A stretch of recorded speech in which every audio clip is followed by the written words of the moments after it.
Hey, what's up, everybody? Welcome to Xbox Nation Podcast, the podcast that only has 3 people. Well, I mean, for now, we have just 3 people, but eventually, we hope to actually have a few more because Mooch is a little bit late, but he's going to be here probably in about 5-6 minutes, and Noof Noogum is going to be here in probably about 5 to 10 minutes. So, I figured I'd go ahead and get us started. Hey, let's do some introductions. We've got Hellhammer. What's up? Woo, not much. Playing Forza while doing this. Thanks. That's amazing. I appreciate yeah. it. I mean, Forza's so easy. You don't even need to really pay much attention. Trolling. We also got making his return, Saltiest Gaming. What's up, bro? Hey, what's up? We're having quite the discussion pregame, talking about Avengers spoilers and talking about State of Decay and all that stuff. Man, I'm hyped. Thanks for having me back. Oh, no problem, man. Always good to have you here. We're gonna have no, don't worry, we're not gonna spoil Avengers or anything because I haven't seen it. So, yeah, I haven't seen it either. So yeah, so we're gonna, there's gonna be obviously some interesting stuff to talk about. First thing I kind of want to talk about was we'll get into the State of Decay 2 stuff because a lot of people are wanting to talk about that, but I want to wait for Mooch and Noof to get here before we jump in that. But I do want to talk about the Ubisoft the developer, the Square developer, confirmed that he said Shadow of the Tomb Raider will have 4K 60 frames per second. Now, this was very interesting because now today you have everybody running around saying that, oh, it's going to be 4K and 60 frames per second on the Xbox One X. And I'm like, well, temper that a bit because I'm of the belief that this is going to get modes like the Rise of the Tomb Raider did, where you're going to have a 4K 30 option and probably a less than 4K 60 option. Yeah. But probably definitely not, because I see a lot of Xbox dudes like using this as a bragging point, and I'm like, hey, this game's gonna probably look best on the X in terms of consoles, but I'm thinking it's probably not gonna be 4K 60. I mean, there's no way it's gonna hit 4K 60. To be honest, and the main fact of that is just a CPU restriction that's on consoles. That's it. I mean, it's not gonna hit 4K 60. It's gonna hit 4K 30 solidly. Like, I play it through Rise of the Tomb Raider right now, and that's a pretty solid frame rate on that 4K mode. Yeah, you were late to the party on Rise of the Tomb Raider. I remember telling you how great those games were, and you were telling me, I don't know, because they don't have good achievements or something along those lines. So yeah, it's true. I played through that first one. Like, I put on the 360 on the first reboot for Tomb Raider. I put 4 or 5 hours. I got a whopping 20 gamer score. But I told you once the gamer score started to come in, you'd get a bunch of gamer score, and I was right because a lot of them are tied to the different things that you do, and then once you get 100 or something for beating it or whatever it was. Yeah. So it's gonna always be cool. Salty, what do you think about this Shadow of the Tomb Raider, the 4K 60 options and stuff like that? See, it's weird because I'm reading articles about this and it's going around. People are making YouTube videos on it. But if you look at Rise, what was that? What is 1080 60, right? If you wanted to do the frame rate mode, it'd be weird to jump all the way up to 4K, right? Yeah, that's a massive jump. I understand that, it's a new game. They're using a new, I think they've improved upon the engine, and they, it's a different developer, and it's, the X has been out for a while, and they have that relationship with Xbox, and we don't know what's been going on behind the scenes. But if you take it from an outside perspective, it's just you guys think about it just a little bit. It's you're going from 1080 60 to 4K 60. I don't know, man. That's a hard jump to do, right? I mean, that's great if that's the case, but as it sits right now, I would say it's going to be a 1080 performance mode where you're going to hit 60 frames at 1080, and you're going to hit 4K at 30 with all the bells and whistles turned on. Yeah. So I agree. I think that a lot of people, and I actually do think that, I know, Steven, I heard the guy say 4K 60 at the same time, but I can almost assure you that that's not going to be the case. I know that there's a lot of people that are thinking that it is. I just don't see it is. If it is, hey, man, that's great, man. That's like pulling a rabbit out of your hat, right? I would just don't see it, dude. Yeah. I would get your hopes up. Now, I mean, again, right? I mean, I hope I'm wrong. I mean, prove me wrong on that. Prove me wrong. Yeah, I think it would be great. I'm not saying that it's not down, but they maybe what they mean is they have a maybe even a 1440p mode at 60 that they call 4K. Yeah, they could be doing that's possible right there. They could be doing temporal aliasing and all that crap, all those little tricks. Mhm. I mean, Well, they hit it. even if they do hit that, you know, dynamic 4K 60, that's still, Yeah, that's still pretty that's good, awesome. right? You know? They might do 3 modes because they did 3 modes on Rise of the Tomb Raider. You can do native 4K, enriched visuals 4K, which is like a temporal reprojections or whatever that is, and then like a performance mode with the 60 frames. They could do something similar with the Xbox One X, maybe because they're building it from the ground up with the X in mind as well. Yeah. They're optimizing it, so that could be different. I always said last year, I said, because a lot of people were making fun of the Xbox One X and said, well, most of these games aren't even 4K. You know, it's bad. It's a bad look for Microsoft. And I said, well, these people haven't really had these dev kits that long because they realistically only passed like the certifications in October, and you had the launch in November. So they could have had dev kits before that, but they weren't too much before that. And so this year is the year we'd see a lot of these games running 4K. And so far, we've seen a lot of that. Just look at Far Cry 5. That's one that came out brand new that's running at 4K. I would assume that possibly, who knows, Red Dead could run 4K at 4K 30, I'm sure. Oh yeah, Yeah, for probably. sure. So I mean, if they hit it with Far Cry, if Ubisoft could hit that on Far Cry, I mean, Rockstar is pretty good with designing their games. I mean, they're resource hogs. Like, that's hard to hit 4K even on on high-end PCs, all that stuff. But yeah. I agree. I mean, I think it's a good thing. I think it'll look awesome either way. But it does get me very excited for the new Tomb Raider game. I think it's a great way to kind of end that trilogy where she becomes the Tomb Raider, quote unquote, and you know, a great mature single player game for Xbox fans. I know they're going to say it's not exclusive, but you know, it's still an option there, and it looks amazing in my opinion. So, Hey, I crap, still gotta finish Rise of the Tomb Raider. have you guys heard the thing going around that this game is too dark? yeah, I think it's I funny, have heard you know? that. Yeah. For me personally, I don't really, I don't pay much attention to like the reviewers and things like that. I think that's kind of nonsense. So, for me personally, I don't really care. I like the last Tomb Raider. I think that was like my game of the year then, and the reboot in 2013 on 360 was my co-game of the year that year with BioShock Infinite, because I like both those games tremendously. Man, the end of the 360 ended with a bang for me, man, with those two games. But yeah, just absolutely one of my favorite franchises. And this one sounds like it's going to be just as good. Last generation had a lot of games though, even across all the platforms, right? Like they had a much wider variety of games across all the platforms. Last generation, honestly. Absolutely, I think that's going to be fantastic for us fans as well. And speaking of the Red Dead Redemption, there was a new Red Dead Redemption trailer that dropped today. Did you guys get a chance to take a look at that? I haven't seen it yet. I saw it and it looked outstanding. Like there's some pictures floating around of just screen grabs, and they're not even just 4K screen grabs.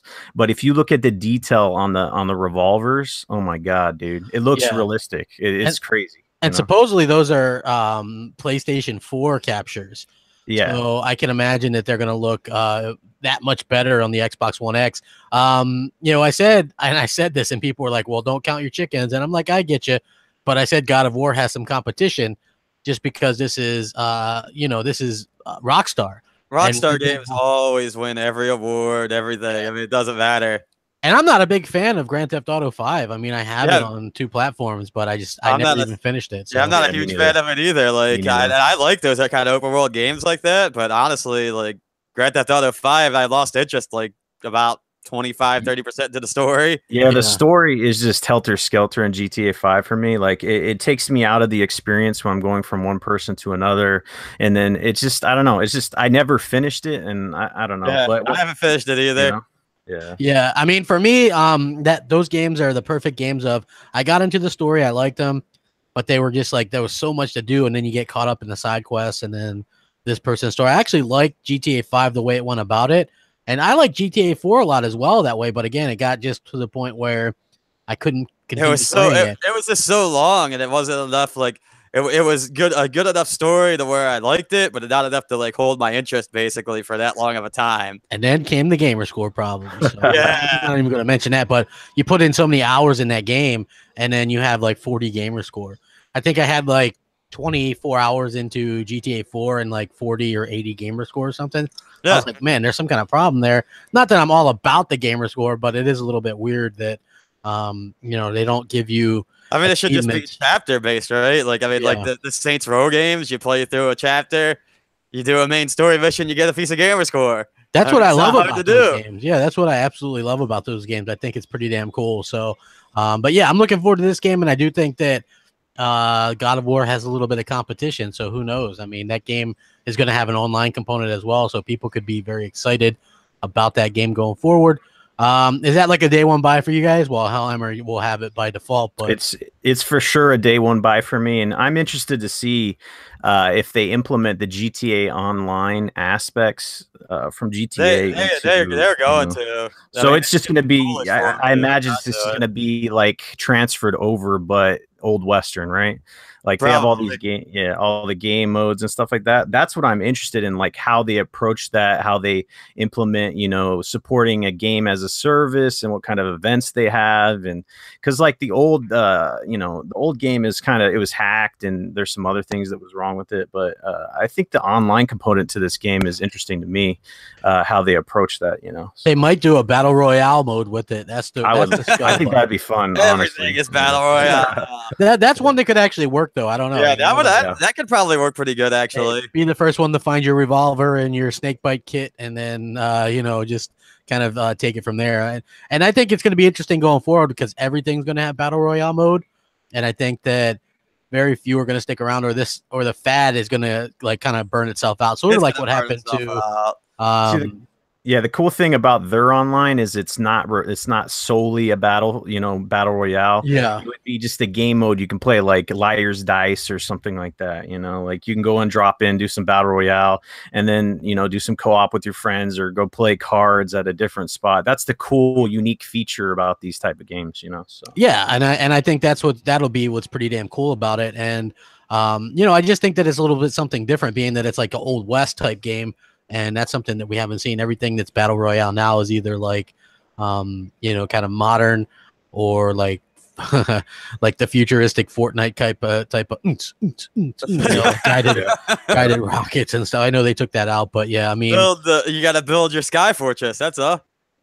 Yeah, I know. Build your sky fortress and then watch people blow it up. But then when you try to blow up theirs, it doesn't do any good. So, yeah, I mean, I'm all for it either way, man. I like the variety in games and stuff like that. So, hey, Ernie, I know Phil says he isn't in a battle royale, but I wouldn't maybe take that as face value just yet. Because if you look at his comment, it was actually that it wouldn't make sense in some aspects, but that they maybe had some franchises that could possibly pull that off. So yeah, I just want to piggyback off that too. What he was saying is basically right now they don't have the right idea, the right pitch, or the right studio to do that, and they're going to leave it up to other third parties.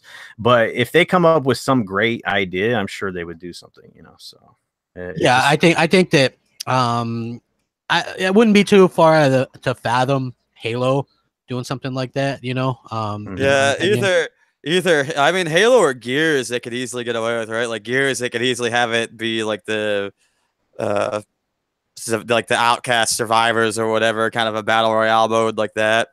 Yeah, I mean, I could see that. You don't even need 100 people. Yeah, like a lot of people assume, well, hey, you need 100 people to do this. You don't really need 100 people. I think you can pull that off with much less. And I think that's where it would come in handy with a game like Gears, where you could pull that off with maybe 25 versus 25 or however you wanted to do it. And it would be fine. I think that would be something people would be interested in. I think Halo would work like that too, because they have Warzone, which is 20, I think, versus 20. So it wouldn't take much more than that, in my opinion. And you could already do that because you have the power of the cloud. So I know that's kind of a joke, but realistically, the cloud. Yeah. So I think that's something that they could do. Hey, Halo and Gears are Microsoft's top franchise, guy in chat. I think that Microsoft does a good job at promoting those. Just like Sony does a good job at promoting their franchises that people like. People buy PlayStations for Uncharted and God of War and Gran Turismo. People buy Xbox for Halo, Forza, and Gears. And they buy Nintendo platforms for, Mario, Zelda, Smash Brothers, that kind of stuff. So, and Microsoft has put out other games, just people didn't buy them, didn't really support them that much. So, I think that hopefully when they come out with stuff in the future, people actually see that, Microsoft is serious about it. maybe support it. And I also agree Microsoft could probably do better with some of those games as well. But I'm very hopeful that they're receptive to kind of what's going on with the gamers and fans and things like that. So, I mean, what do you guys think about that? I just did a video on this situation because I have Mario Odyssey and Zelda. I just bought a Switch. And the thing that stands out with those games is, you know, there's this saying milked franchises, but in actuality, it goes, you know, it's status quo for all the big consoles. You know, they have these established franchises, these, you know, very successful franchises, and they keep putting iterations out. The thing that stands out to me, the difference that, you know, Microsoft needs to take a play out of some of these other books is like Mario Odyssey. You look at that game, it's Mario at its core, but it's changed, it's evolved for the modern day. It's an awesome game to play, and you know, it feels new, you know. The problem is, right, like you have to have these games that make the systems, right? Like you associate when people hear Xbox, they automatically associate Halo, Gears, Forza. When people hear PlayStation, they automatically associate, you know, God of War, Uncharted, and, you know, those type of games. Nintendo, they're automatically thinking, hey, it's Mario, it's Zelda, whatever, right? But the problem is that if Microsoft goes and makes changes, even no matter how minuscule they are to these games, you're going to have people complain about them either way. Yeah, like, people are going to complain about it either way. Yeah, I definitely get that, but like when you look at God of War, it's been completely changed almost. And you look at, you know, Zelda. Yeah, if that was a Microsoft game, people would be like, "What the hell?" But it's anything like what it's supposed to be. It's critical for Halo and Gears to do that. I mean, they have to do it. Oh yeah, I agree. You know, they need to take those risks and change the games in a way that, you know. But look at the last time that Microsoft attempted to change Halo and all, right? Like Halo 4, they tried to add a little bit more to the multiplayer, whatever, by having like the drop crates and everything like that.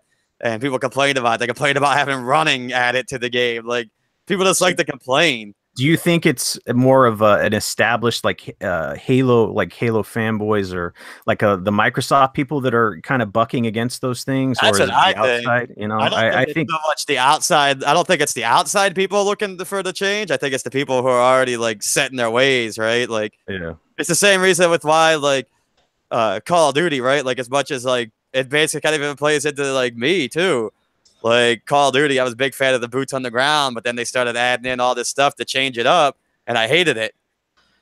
Boots on the ground. Mooch is here. What's up, Mooch? Yeah. On, people. I don't know if you can hear me or not. Hey. Yeah. Now we hear you. Hey. What's going on? Can you hear me now? Yeah, we hear you now. What's up? Up, like just trying to get in here, hoping I can. Sorry about being late, everybody. Xbox Nation usually. You're breaking up. You're breaking up, Mooch. Are you calling ship to shore? You need more power over there. More transmitting power. More power. There you go. What's up, Mooch? I could give you a minute to situate if you need. I'll let you. Yeah, I'll let you. I'll let you park the ship and get in ship to shore. So, you know, Phil Spencer was very active on Twitter recently. And I like a lot of what he has to say. I mean, like Mooch. Are you there, Mooch? Yeah. Hey, it's me. Yeah, I'm here. Something about food. He's mooching free Wi-Fi from McDonald's. He is. Are you? What's up, Mooch? Are you there finally? Huh? Can you hear me? Yes. Now we hear you. All right. Now we're kind of rocking and rolling. So Mooch. You be Phil Spencer on Twitter real quick, and I'm going to ask you a question, okay? And you respond like Phil Spencer would, okay? Are you with me so far? Buddy, I would go because I can barely hear you guys. Let me hold on. I'll be right back. Okay, yeah, he's gonna have to mooching. He's mooching like a track phone. I don't know what that is. Boost Mobile. Crap. Hey, yeah, Boost Mobile hotspot. Hey, boom, boom, kaboom. Hey, what's up, Noof? Boom, boom, kaboom. Noof's in the room. Woo! Ready to rock and roll. Yes, almost half an hour late thanks to that shit-ass traffic out to the old ladies that can't drive with the ship. But yes, I am here. Noof is ready to go. Let's get into it. Hey, it's all good, Noof. Really appreciate you stopping by and whatnot. It means a lot. So, Noof, did you see the Red Dead 2 trailer?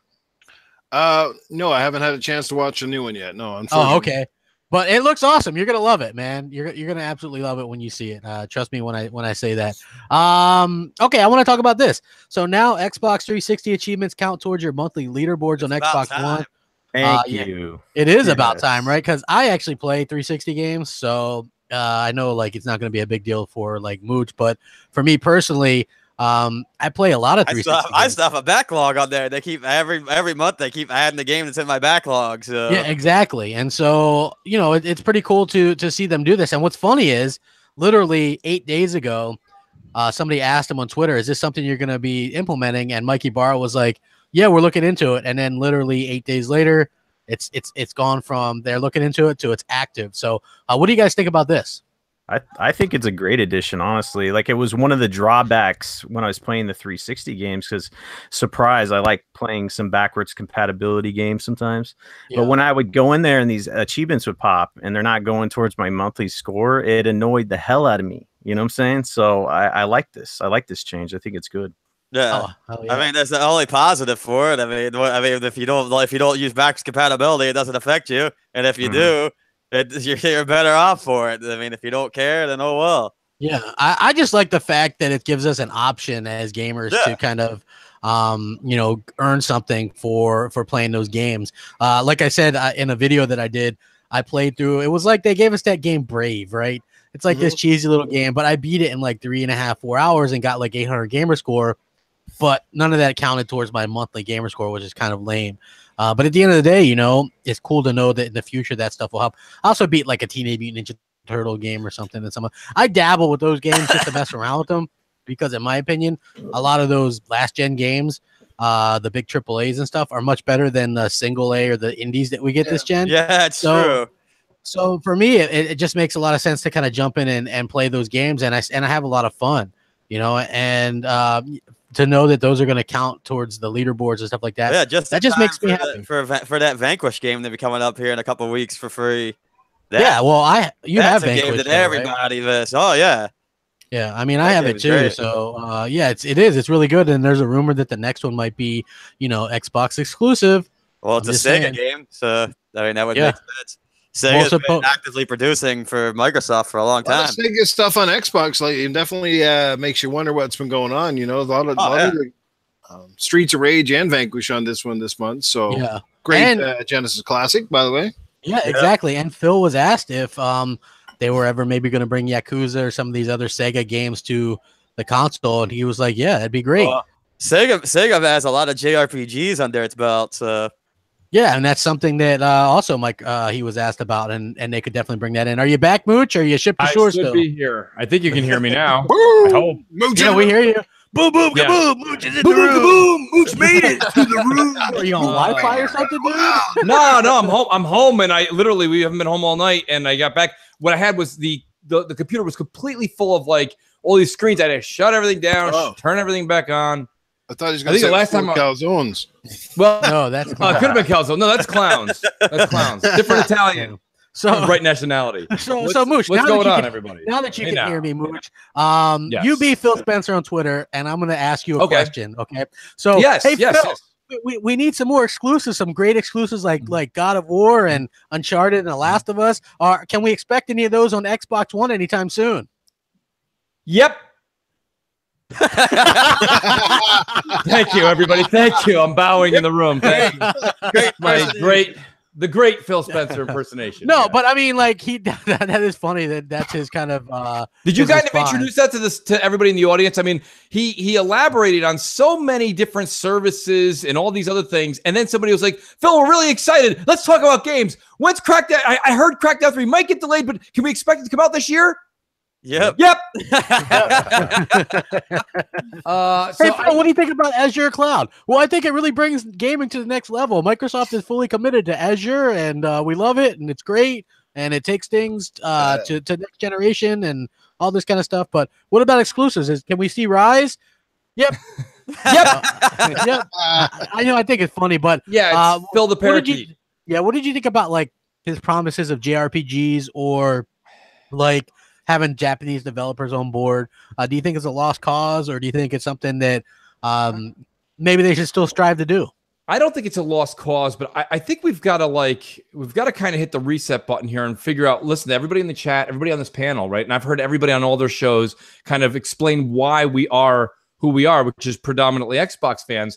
And they've got to find their roots. Do I think it's important to keep your ties open with Japanese developers? Absolutely. Should he try to get as many AA games over to the console? Yes, absolutely. But the one thing that I think has lost sight over in Redmond is they've lost their identity. And one of the things we all kind of dealt with in the early part of this generation was when, you know, the Sony fans would always say, you guys just have Gears, Halo, and Forza. I didn't necessarily think that was a good argument because Gears, Halo, and Forza are, like we've said before, right, Crap? That's like why you go to McDonald's for a Big Mac. It's why you go and get whatever it is, the chili at Wendy's, whatever it may be, that you go to that certain place because that's what they have. But the problem now is, and it was funny because this all kind of came to fruition in the past 2 days for me. I actually came to realization that we were okay with letting 2017 go by the way of the dodo bird and nothing. But here we are now going in, and are we okay now as Xbox fans of not getting 2 years of games? This is 2 years. And I said this, I've been saying it for about a month. I didn't really buy into the tweet when Phil said, hardware, we worked diligently on our hardware and give us time now for software. Phil's been in this game way too long to know that it goes yin and yang, okay? You can't have hardware without software, and if you have software on a weak piece of hardware, it sucks just as bad. Yep. So, you know what I mean? So my whole point here is to tell me that you started and got green lit in 2012, 2013 for all practical purposes for the X, and nobody over there thought that 2016, 2017, 2018 were going to be dry.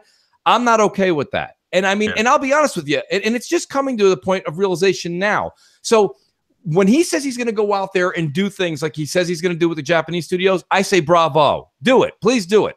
However, I do think it's time to fuel the jet, to go visit your first parties and wear your steel-toe shoes and kick somebody in the ass firmly. Yes. And that's what needs to go down in Redmond right now. I hope that's the lead we have. Go ahead. Hey, that's what I've been saying for a while, right? Like, Microsoft owns these studios, and even though you could say, like, you know, because people are saying, basically, you hear the same complaints, right? Like the stylized games, the non-realistic games, whatever. Then you hear the thing back, oh, well, we can control the content that people make or whatever.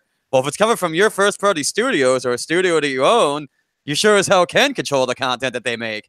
Absolutely. Yeah, I think so. LMNOP, thanks for the donation. He says having Japanese devs on board makes an X an all-around gaming machine, offers something for everyone that fills gaps. And that's exactly right. Even if, let's be honest, not many people buy Yakuza on PS4, but they still use it for their list wars, right? Like what are you talking about? Nobody plays that game. Whoa!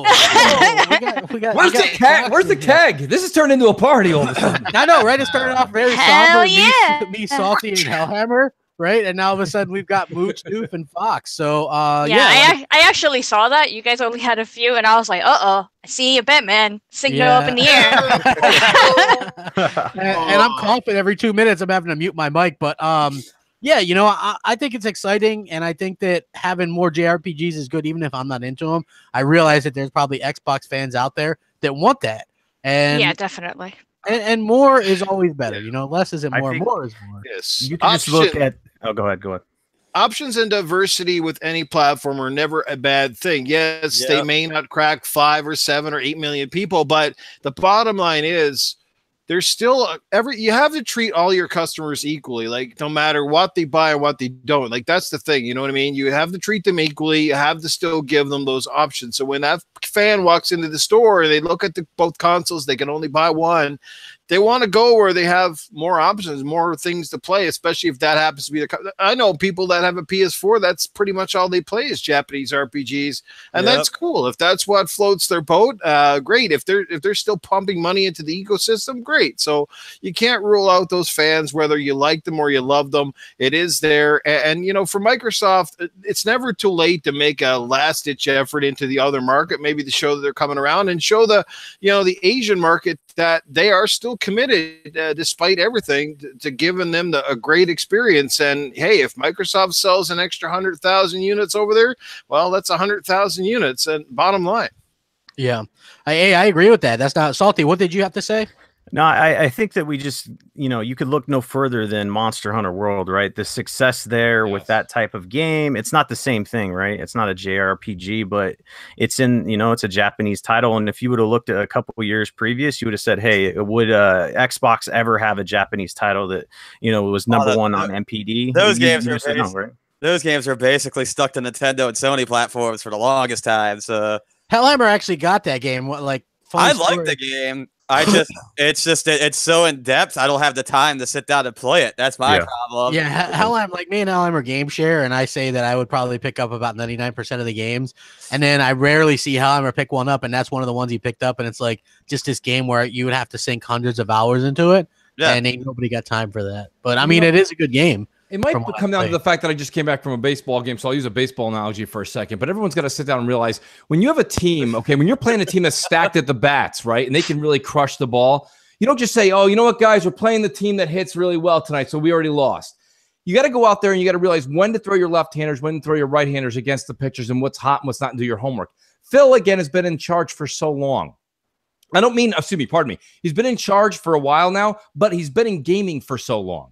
I don't understand when you know that you're home and you're going to be a little let down. The game is what you think it is. It's the game that you liked before, just bigger.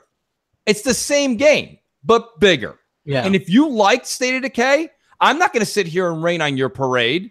It's a good game. It was a lot of fun, and you're going to have probably a little bit more fun because they've enhanced the experience. They've made it so friends can play now, and they've made the world bigger.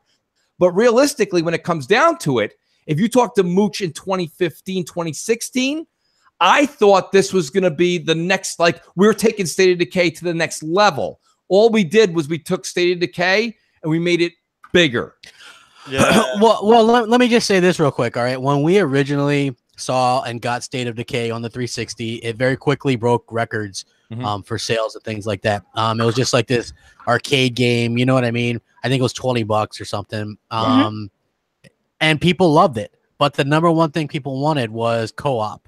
And we got that. So we basically get a 3 times the size of the original world, 4-player co-op, different cars, different weapons, quite a different, a lot of things in there. But it's still State of Decay. I mean, what did people expect it to be? I mean, the argument that I would make with the tethered and that progression and that sort of stuff with the multiplayer would be that Microsoft being hailed as the multiplayer platform, you would think that would be done just a little bit better. Well, I want to hear. You know what I want to hear? I kind of want to hear Salty's take because I mean, I thought Hellhammer just a little bit better, and then he cuts off. Like I mean, you think he's going to go into a rant, and then he just a little bit better. Yeah, it was like that yodeler that fell off the cliff. Go ahead, Salty. Yeah, I've been talking about this a lot on social media, and it's interesting to see all these people start talking about the game that they've never played. Right. And for a lot of them, I feel like they never wanted to play State of Decay 2. Yeah. It's interesting to me that the game started off on the 360 as an arcade title. It's like we as gamers, we build up these unreal expectations and stuff that, Microsoft never said about the game. They didn't say it's going to be, AAA huge, multi-plat like tile, like God of War experience or any of that. And then you get these people that are like, oh, I told you so. I knew this game was going to suck. It's like, well, you guys already sound like you thought that was going to be the case in the beginning. But the thing that's interesting to me is this Tether situation. In State of Decay 2, they said the co-op experience is, a drop-in one where you help your friends and everybody's saying that, oh, it's going to wreck my experience. I don't get progression. But in reality, you do get to get some form of progression there. And the fact of the matter is you don't want to be off by yourself, doing zombie stuff in a co-op game because you're going to get wrecked by these hordes, So the game has a foundation in the co-op world and you're helping your friends, scavenge and build up their bases. It's weird to me that this Tether thing is an issue because it's not like Ark, like Ark is a game where you're just surviving and you can go off and build your own base and do your own thing, and the Tether, So, I don't think the Tether thing is so much of an issue, as being not being able to wander off too far from your other player, or the host, or whatever. I think more of it's more the progression I think is more the bigger issue, right? Like, but if you look at the way State of Decay is, like the first game, it wouldn't make sense that you're getting progression when you drop in to help, you know, that player build up their own world. You're a survivor, one of the survivors in that game, and you do get to get. I forgot what specifically that you gain from helping your friends, but it's not just a lost cause by joining your friends' gaming experience. Yeah. You know? Right. yeah, but I think what a lot of people are disappointed in, though, is a lot of people were probably expecting it to be more of a co-op, right? Like you go through, do everything. You know, I can't speak for everybody, but I want to express my concern. My only concern, and if I'm reiterating, I'll keep it short. It's not that I think Salty did a hell of a job right there of speaking to who the people that were excited to it. But myself, the only thing I think the tethering thing is not a problem. That's not an issue because, like he was just saying, if you're a survivor and you're believing the story, this is what the developer intended you to play. So that's the way the game is meant to be played. That's fine. My problem with it is that now I'm seeing that it's still buggy. It's running not so well on Xbox One X. Oh yeah. It's not optimized properly, and it's janky. And I'm sorry. This is where it comes down to, like when you ordered a steak, you know, medium rare, and it's burnt.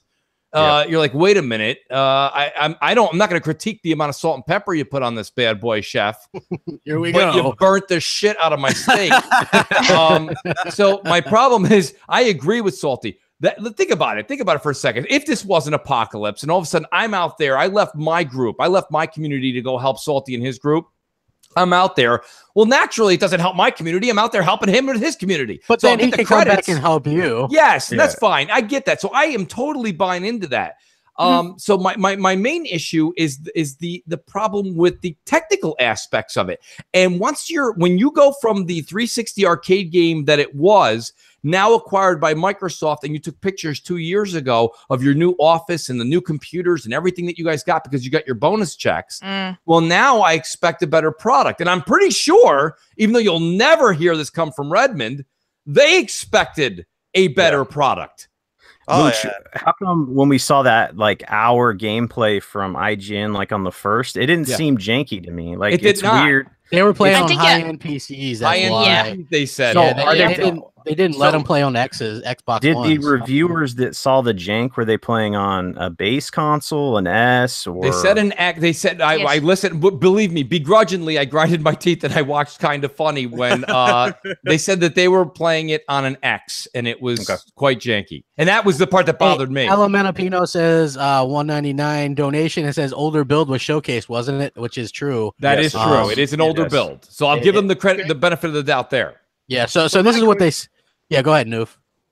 But my question is, why are we getting these sort of previews or hence sort of, you know, looks at the game before it's even officially out? Like, are these review copies that these people are playing? Like, because it just blows my mind here. You know what I mean? I had to say. They said the build's a little older. We're fixing some bugs as we continue to support and develop the game. That's going to be a focus for us. It's going to be continuing to fix bugs people are encountering and improving the experience overall. At launch, we'll fix quite a few of the things that you encountered today. But as an ongoing experience, big open world sandbox games have a lot of problems that need to be fixed because ultimately any blemishes are overcome by the quality of the gameplay experiences. There are obviously many different ways to make a video game. Emphasizing and focus on everything being pitch perfect and bulletproof is certainly one way to do it. I am biased towards making sure the game is as fun as possible, is as broad an experience as it should be in terms of driving, shooting, base building, community management, and more. I wanted to push as many features in the game as we needed to make the experience cohesive and compelling, and then take care of the problems that we had as we had time to do it. Thoughts? I mean, look at it. The Eurogamer article was like the main piece that people were using to bash the game, but the guy stated in there that it was repetitive, it was too much like the first game. What are you expecting? Are you expecting them to like make a completely different game? It's weird to me, his stances, because what did he have, like an hour hands-on with the game? And it's, you know, like how often have we played demos or betas and they had some bugginess to them, but when we got the actual game, it wasn't like that. I mean, I don't buy what this guy's selling for the most part. Yeah, I don't understand. Well, I forgot where I saw it, but people wanted this game to be like how they think, because obviously it's not out yet, Days Gone is going to be, and they wanted that experience. along with some State of Decay stuff. And I'm like, that's not what they said. That's not what they're gonna do. They're gonna make State of Decay 2, which is like the first one, but with better features, different menu, co-op, yada yada yada. So I don't understand why people like I guess overdo their expectations, and they're like, oh, it's gonna be like the competitor to Days Gone or whatever, and I'm like, Yeah, exactly. Like, how is this going to be Days Gone? It's not. It's just, it's not Days Gone. They're completely different games. Exactly. Yeah, and I don't understand that, and maybe that's what people feel, and they're like, oh, underwhelmed or whatever. But they did that to themselves. I mean, I knew and what was coming. I knew what to expect. But I also do agree that the game should be running buttery smooth if it's an Xbox exclusive. So they need to make sure that that's working right. You got to remember too where we are, and it goes back to what I was saying a little while ago. You have to remember where we are. We're going into the middle of 2018. We all said, I'm not saying nobody didn't enjoy anything, so please take this with a grain of salt. But we had a dismal 17. We've had a blah 18, and I'll tell you one thing. You know, Salty. I'm glad Salty read that off. Well, it is. Well, here's the thing. The one thing that Salty read, or it was Crap that read that little bit from the developer. My problem with it is, and I said this to Crap on many shows, and me and him actually got into some great debates. But when Rare came out and said we got a lot of stuff coming week 1, me and Crap went at it, and I said, "Listen, Crap, it's not going to be there." And he's like, "It is. It is. It's only 10% we're playing." It was only 10% actually missing 10% of the beta, not 10% were we playing. Hey, it's not my fault. Things get spun around, man. No, listen, I'm not blaming you. I'm not right. You just answered it. No, that's fine. But what I'm saying here is when he says it's buggy and it'll get better and it's an old build, I'm not buying that. I think the game that these people played is the game we're gonna get now. Does that mean it won't get better with time? Yes. But you guys have to remember something. I'm asking Salty, Fox, Noof, everybody in this panel right now. Crap, think back into your inner 2013 when we were getting broken games on both consoles. Remember, it was multiplats that were coming broken. Yeah. And everybody was like, we're not taking this anymore. People were grabbing their pitchforks and knives and walking to all kinds of developers. There's people outside of Ubisoft lighting pictures. And I said, well, now we're like, well, you know, if it's games as a service, they'll fix it later. And it's like, you know, we let them off the hook, and this is what's going to happen. And that's not like Foxy said. I'm just reiterating her. I'm not trying. And like I said, maybe I hope I'm not coming off as a negative, Nancy. I'm looking forward to the game. I'm looking forward to the game. But it's not fair to have us pay, regardless if it's half price, even $1 of your money. And these games they're not up to snuff. And they've had 3 years development, 4 years development time. This isn't like a year turnaround. I think it's a leadership issue, you know, like a direction issue, because you look at, you know, Scalebound, and the reason why that was canceled, it was managed wrong. The development team couldn't perform and make the game that Microsoft wanted, so they wasted millions and millions of dollars. And this went on for a long time, and ultimately that had to be canned, and it's egg on the face. If it comes to true that this is the same thing with State of Decay and it's not up to snuff, it's a leadership problem. It's not necessarily the developer's problem, because we had the same jank with State of Decay 1, and it's not like they magically get better at what they're doing. You know what I'm saying? Like, they get more funds and stuff like Salty, that. Can I ask you, Salty, do you think it's also a leadership issue when Rare shipped and achievements didn't pop and you couldn't get into a server and the game was lacking content? Yeah, and I think it's just, it comes down to the fact that a lot of these titles have been delayed.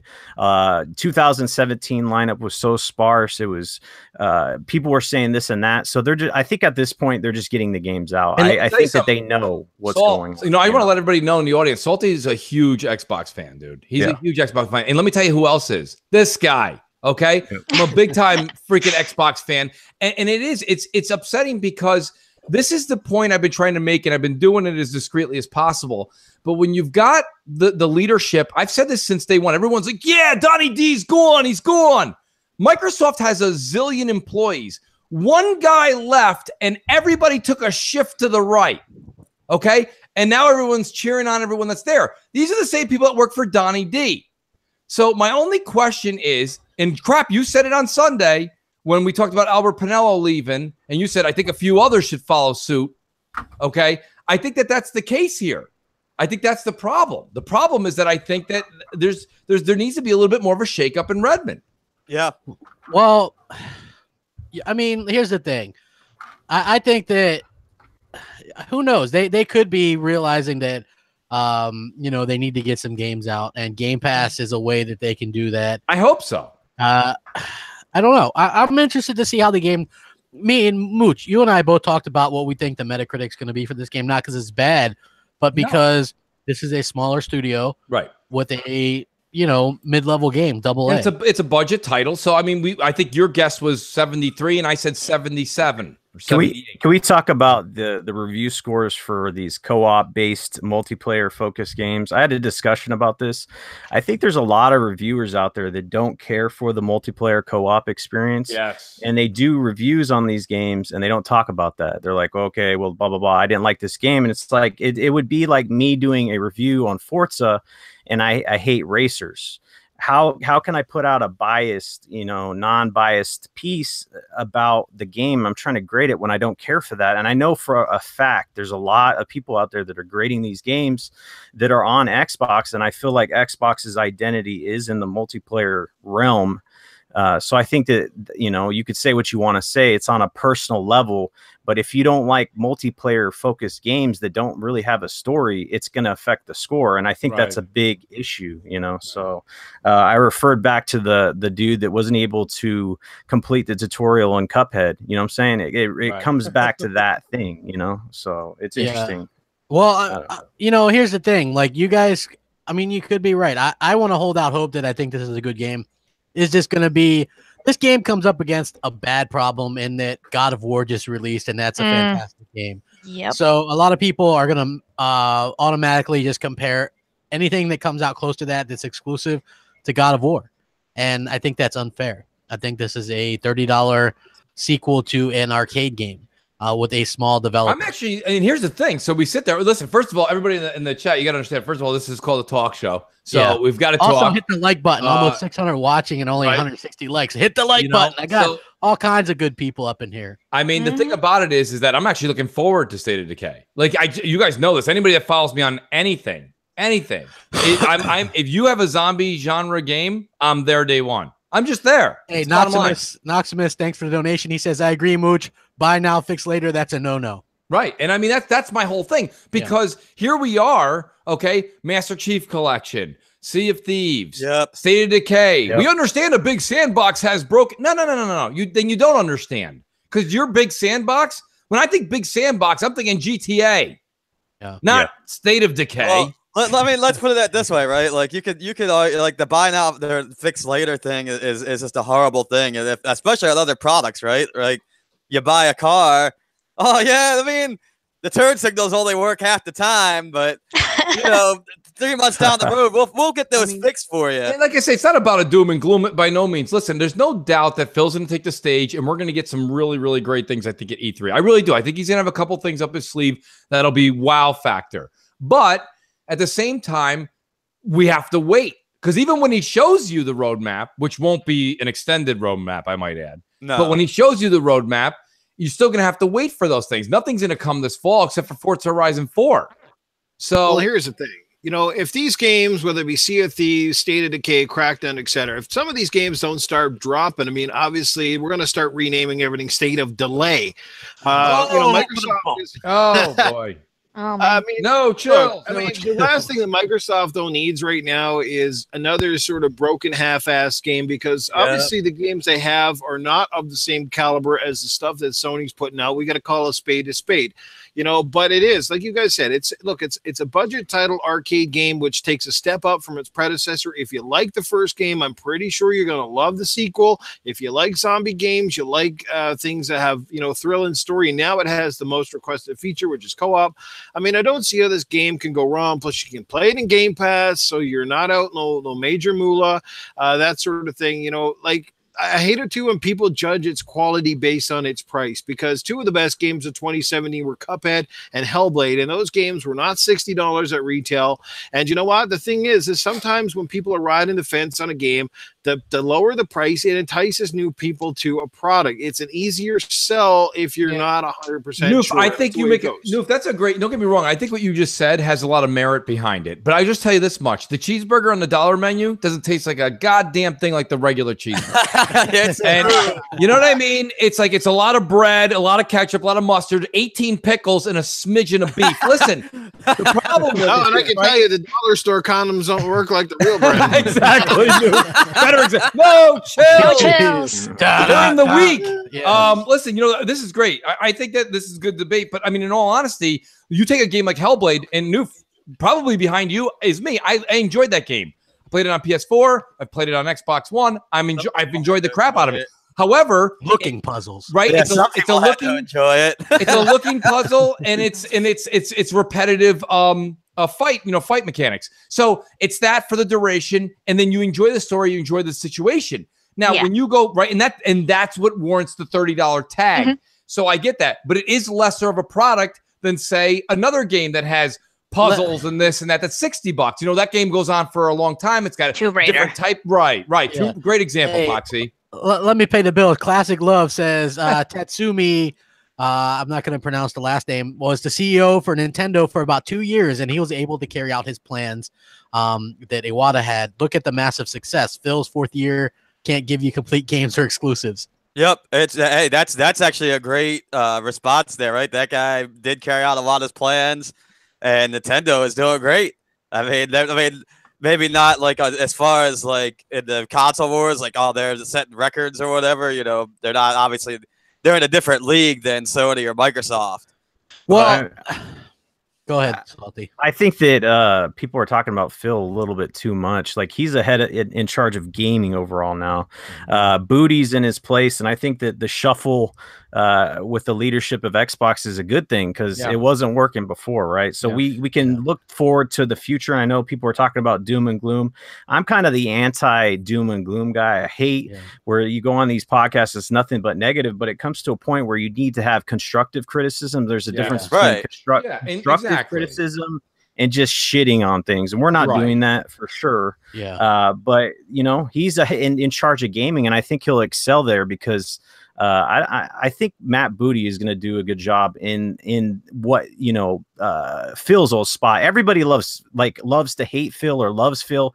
He's just this guy that's been in the forefront of people's minds, and I still think that people think that Phil's in charge of Xbox first party, and he's still at his old job or whatever. It's well, here's what's up, Salty. Like, honestly, he was doing his old job partially up until Booty got hired. Up until Booty got hired, right? So the problem is Phil has a certain type of game that he likes, and I have to be honest with you, some of this is stuff that's secondhand, that is kind of rumor, so take it with a grain of salt. But Phil didn't like games like Alan Wake. He didn't like particularly Quantum Break that much.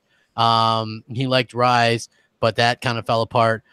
He likes Crackdown. So it seems like a lot of the games that he likes gets pushed through. Now you have somebody like Matt Booty, who is just gonna, is running things, and then they brought in Gallagher, who supposedly the rumor is he's running his own studio now, and we're gonna hear about that at E3. Mm-hmm. So that gives me hope. Phil, realistically, in my opinion, probably helped save Xbox at a time when it could have been on the chopping block. So, guys, just wanted to say, who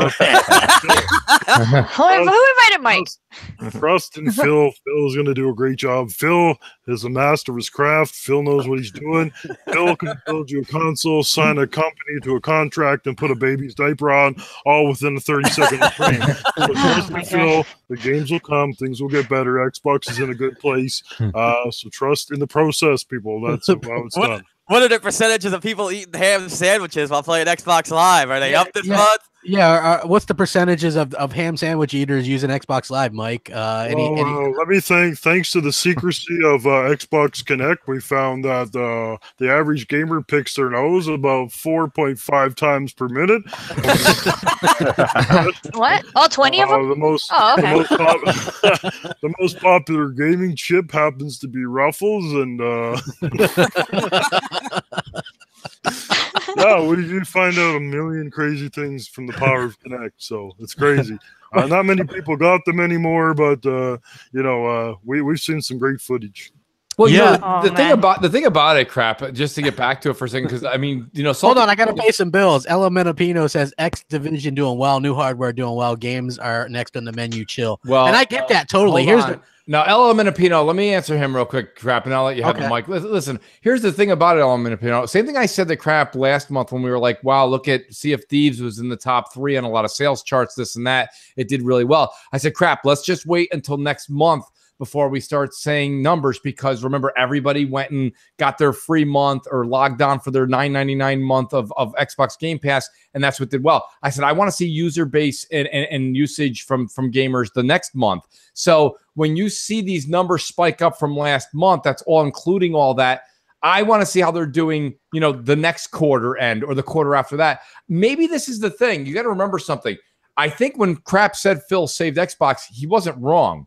Phil did save Xbox. The problem is that by saving it with the method that he had to do by Microsoft's rules and regulations, by making everything a service, he saved Xbox, but he had to change the Xbox that I think we all knew and came to love maybe 3-4 years ago. I think it's a different Xbox right now.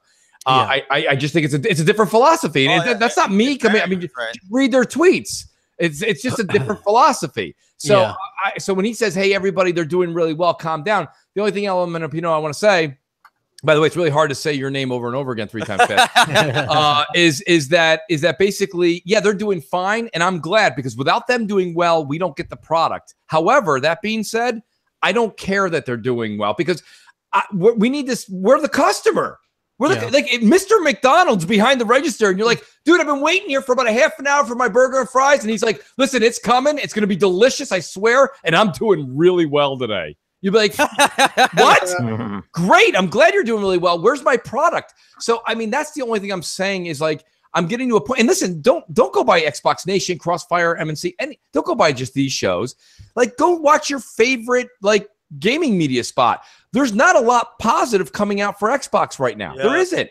So it's not just us. We are only reporting the weekly news. All we can do is talk about what's happening in relevance, right? Whatever's actually being relevant right now. And it's relevant news crap is not positive. I get it, but here's the problem, right? And I totally get where some Xbox fans are coming from. And I was talking to Salty offline about this. In 2013, there was no positive Xbox people, right? And then Xbox started doing good. They had a lot of games, and they came out with the new hardware, and fans got back and forth. Now it's almost back to level 1, to where the level of hate is, right? Now, constructive criticism all for, but it just sucks because so many people are used to all the podcasts and all the stuff hating on Xbox again so much that they don't want to hear it from people that are genuine fans like us anymore, right? And so I understand that, but it can never get to the point where we can't strive to help Xbox get better by being constructive. You can't really say you're a fan of something if you can't criticize the issues that it has, right? Constructive criticism, that's a major part, whether you're a fan of sports or anything, really, right? You got to have constructive criticism, or else things never get better or never go to where you need it to be. Yeah, that's true. But Xbox fans, you never seen someone walk through their yard, step in dog shit, and go, "Yay, that's fantastic!" I mean, eventually you got to say it's dog shit, and someone's got to clean up the yard. So Phil has been doing that, and it's just taken a while. It's hard to do a 360 in the middle of the process, but that's exactly pretty much what happened. And I guess you could say 180. I don't know. But just trust in the process, man, and it'll get done. But it's just we're behind. Classic love, man. Got to pay the bills. He says we don't need to chill. People spend money on these consoles. We can express the feelings we ain't getting. Exactly. Sure, that's all welcome. Fine. You don't that's everybody's right. If you're not happy with Xbox and you want to switch to something else, I will not talk you out of it. Go ahead and do that. It's our own choices. For me, it makes no sense if you have if you already own an Xbox and a PlayStation to go, I'm going to PlayStation, because you can already play those exclusives if you have one. But why would I switch? Why would I switch? Wrong in what he says. Xbox fans see no wrong what spoon fed to them. Well, it says the Sony fan who fucking still can't change his fucking name tag on the goddamn console. I mean, that's Sony true. Fans are the ones that take everything they give them. But I mean, you got some better exclusives. But I can see both sides, because I understand with constructive. Wow, I can't even say constructive criticism. Yes, when you say something constructively and then you're trying to make your favorite console better, right? So you're giving them feedback, obviously, that's fine. Oh, well and good. But I also understand why Xbox fans don't get beat up on and bullied on, because that's what it feels like sometimes when some people not everyone, reports the news or is talking about certain things in the podcast, and they automatically switch to that. I guess that natural fanboy stuff comes out in them, and so they beat up on what people's favorite games are. Instantly, they're already saying it's trash, and it's kind of like, but it's not, But what I say to you guys in the chat is, if you don't enjoy, hearing that or seeing those point of views, don't listen to those podcasts. Like, listen to your favorite people. They're actually actually pointing out, hey, this sucks and we want this to be better. And by the way, yes, I'm still enjoying Sea of Thieves. People out there in this world. Yeah. Hey, I want to piggyback off of that because I have an Xbox centric channel. And the thing that is most annoying to me is whenever I bring up something positive that I feel that's okay, it's my opinion, it's damage control. Right. When it comes with Xbox. And then when I'm doing constructive criticism, I get hammered from the Xbox people saying I'm being negative. But if you look out on social media, you can find the people that just are all negative against Xbox, and it's not constructive. It's not any of that. And I have something for that. It's called the mute button. You use it a lot on social media. They just go away. You don't have to block them. You just mute them, and then it's just it's a better place. But the negativity does start to weigh heavy. You know what I'm saying? We all know the situation that Xbox is in, but they do have positives. They are improving. Yeah, look, it isn't like Xbox is in like Sega circa 2000 here, right? I mean, if you look back at 2013, the situation that Xbox was in, the way they launched that console, it easily could have turned into a Wii U situation, easily. Oh yeah, and they dug their way out, and they're being successful. I'm not a stockholder, nor do I give a crap about the money situation, but they're healthy. All three big consoles companies are doing well. So that's just a fact, but they need to be better. Yes. Yeah. Well said, Salty. Well said. I agree. Classic Love says, look at these Xbox only naming Crackdown 3. I don't get that. I don't get it. Look, Crackdown 3 could be great. I've heard some different things. I kind of mentioned it before. That the multiplayer is running great. Who knows about the single player? That could be junk. As far as I'm concerned, as long as that multiplayer works like they promised, with the cloud compute and the total destruction, I think it's going to be a hit. Yeah. And people will be able to try it out in Game Pass. I think that that makes sense. I don't think that Game Pass is going to get its first criticism-free game until Forza Horizon 4. Just because that's a big trip. Now, if that one comes out and it has less content or it's not as good as previous ones, man, that's going to be a tough thing to deal with. That's when we'll know. It's hard to one up those Forzas, though. Hey, man, I love the Forza Horizon is my favorite series. That's what I'm saying. It'll be hard to one up Forza Horizon 3. That game was great. Oh, absolutely. It was one of my game of the years. That's the best racing game I've ever played. But Playground Games has been split in half now. Well, no, they weren't split in half. Actually, they hired a bunch of people. No, that's probably worse. But go ahead. Well, no, they hired people because I'm just saying the people that we know that are Playground Games that are the talent that you've loved they're for working the first on three Horizon 4, are working on Horizon 4 or they're working on Fable. Yeah. Either way, it's going to be good, man. So I just wanted to point out that Sea of Thieves did come out with this. They said that this is what they said. We've changed the structure of the team to enable us to bring as much new content to players as possible. The team is now split into 3 separate teams. There's one team working on the Hungering Deep. There's another working on Cursed Sails and another working on the Forsaken Shores. The way the teams are structured, they have their major features they're looking to deliver for their update, but they're also working on weekly events. I would consider the Hungering Deep to be a medium-sized update, but if we look beyond that to Cursed Sails and Forsaken Shores, the teams working on those have a bit of a longer lead time. So those are going to be larger content update. That's the rhythm we want to get into. As the Hungering Deep team finishes up their work in May, they're going to start working on the next content update beyond Cursed Sails and Forsaken Shores.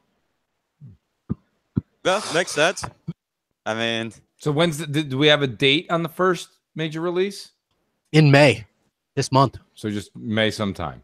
Yeah, sometime this month. Like they had to rush it. We weren't originally getting these as soon as we are, but because of the fan outrage and stuff like that, it looks like that's what we're gonna get. Yeah. No, I mean Foxy said it best. I mean, I'm enjoying Sea of Thieves. I'll sit here and critique it. I'll give it a healthy critique. Oh, we played it the other day. I do. I like it. it. 3 hours just flies by. Yeah, I mean, it's a fun game. It's a fun game with friends, but it's the game that, like, okay, to put it in more perspective, it's not like a game, like a multiplayer game, like, say, like even Call of Duty or Battlefield, if you're into those or whatever, where you could go back day in and day out, because there's not enough content. The difference is that, you know, Call of Duty and those games are made to have, you know, multiple sessions over the same course of thing, but it doesn't work as well with a game that's like I said, and I'm in a different situation. Like for me, I predominantly play that. It's a family game. Like you know, I can see somebody being a hardcore gamer that just games. You know, they come home from work, they're in their middle 20s. They're like, I'm just gaming. I'm gaming. That's not my cup of tea. I get that, and I'm not going to sell you on Sea of Thieves. But if you have a family, or you just like low key or chill, or it's one of those nights where you just want to hang out with your buddies, you're drinking while you're gaming, you're hanging out, laughing our asses off. It's a great game for that. So it's not for everybody, but it is a lot of fun if you got the right crew. It needs a tad bit more content to it. That's it. That was the only real issue I had with it when I played it. It needed a little bit more content, and it wasn't like it needed a ton more. It just needs a little more. Honestly, yeah, I thought it had a you know, for me personally, like I just wanted to get to be a pirate legend. I mean, I'm not really that close, but I just thought that would be cool. And yeah, like I'm not going to sit there and if somebody says it didn't have content for them, then I think that's fine. And I think it definitely, this type of game needs to continue to grow content if they really want to keep the game going, you know. So hopefully that's what they can do. I think that's what speaks to the game mostly, is because it's a good game. You want more out of it. You want a reason to go back into it. Right. And they kind of dropped the ball on the fact that they didn't give you enough in the beginning, and right now they're trying to like shuffle and trying to get together and sorting stuff out so they could prioritize and then release content after content, because it is a good game that we want to play. But right now, I'm moving around. I'm trying God of War. I'm gonna play this. I'm gonna play State of Decay too. So eventually I'll come back to the game, of course. I just wish that they had those weekly events and stuff already in place for me. Yeah, see, that should have been day one. Yeah, I mean, look, Mooch was complaining about that months ago. I don't care. Right? Yeah. That should have been something a long time ago, to be honest with you. What's that? So the weekly event, the weekly and the days and all that. You said that. Yeah, you said that. You were like, hey, this stuff's got to be. I mean, look, even now, like I guess some people at Microsoft wanted there to be more progression for that game as well, like a progression system. Like I think maybe progressing the weapons would have been a good idea. Or having more weapons. I mean, when I hear this news by Rare that they're splitting up teams, it sounds exactly like the way that Bungie does Destiny. They have like a live crew and a multiplayer, and then the sandbox. Honestly, I think that they should just, you know, Rare should take a page out of their books and maybe do public event. I know, hear me out, because they're struggling, right? But the public events, maybe live public events where people can join up and do those stuff, are good. You know, so like a version of that. But anytime I talk about Sea of Thieves, I'm damage controlling. So right, you can never say anything good about it. I actually hate when people say that now. I hear it too often. I'm like, okay, whatever. Makes you cringe, everything's damage control. Well, I mean, the thing about it that Salty said, and this is to kind of harp on, he's right, is like the whole like Destiny, like it is the Destiny model. Yeah, get parts here and there. Yeah, but not the whole thing. Please don't. But you just look at Rainbow Six Siege. It was not complete, and it was not popular in the beginning, and it's a game as service. Just like this game, it had its issues at launch, but a lot of people would just want you to think that, hey, you know, Rare should just throw this down the toilet. It didn't have the content that I wanted in the beginning, so they shouldn't support it in the future. If they do support it, it will grow and it will continue to get bigger. If they don't, then we'll see. You know, right. Look, Sea of Thieves has already made a bundle of money for Rare Microsoft, and guess what, guys, and guess what, haters? It's going to continue to make money well after your single player stuff is burned out and it's in the bargain bins, baby. Hey, damn. Yeah. Look at that noof going in. But yeah, listen, the game obviously has a group of people that enjoy it and like that game, myself included. Is it for everybody? No game is though. So I think that's something people need to realize and kind of just get over, you know. Hey, I like the game. I just wish I had more to play it. I don't have time to play as many multiplayer. Oh yeah. Hey, Mooch, you're gonna like this because it wasn't a game related thing specifically. So Phil went into a little bit more detail on Twitter. Phil says Microsoft looks like they're gonna have plans outside of E3 in terms of like an Xbox event. What do you think about that, Mooch? Yeah, well, that was to me that was good to hear, and it was I was like, okay, so I want a little bit more to elaborate on that. So after E3 is done, they're going to have more to announce, right? Or Yeah. no? Well, I mean, he said that if they land properly, they're going to have other events or something like that. Because Tim Dog asked if they were going to do more events like Gamescom or other stuff. Well, I mean, so Gamescom is going to happen, right? They're going to go to Gamescom. I don't think they're going to skip that this year. I really don't. But I think Gamescom is too close to E3 to keep people hyped. You know what I mean? It is, because Phil said actually himself, one of his words when he said, when people asked him, are you going to have like a PSX? He said, listen, you know how hard it is for us to put together an E3 with all the content and everything? He's like, it's not easy to put these shows together. So he's like, to have E3, then they have Gamescom, and then they have what, an Xbox Live show or whatever they're going to call it. Like, that's a lot for them to put on. And he goes, there's only so much content, but regardless of Sony or Xbox, that's a lot.